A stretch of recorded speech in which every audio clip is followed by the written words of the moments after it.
Друзья, всем привет! Вот разжег я обновленную модельку костра. Ну и сейчас я вам расскажу по-быстрому, какие тут нововведения в ней. Здесь у нас представлена модель Maxi. У нее колба здесь установлена на 125 сантиметров.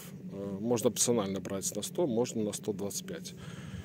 Вот. В таком исполнении высота камина от земли составляет 170 сантиметров. Так вот он горит. Видите, пламя без зонтика даже выше колбы вырывается. Немножко мы улучшили еще конструкцию горелки самой. Это позволяет максимально долго использовать камин с чистой колбой. Вот.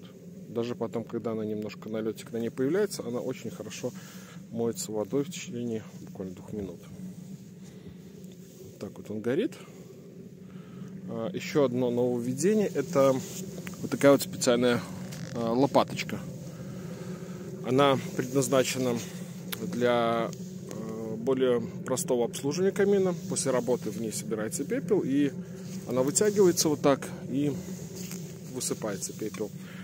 Кроме того, сама конструкция сделана таким образом, что теперь у камина ничего не выпадает. Угольки не падают, ничего. То есть можно даже использовать его на какой-то поверхности, например, деревянной. То есть уже тут особо ничего не выпадает, ни угольки, ни пепел.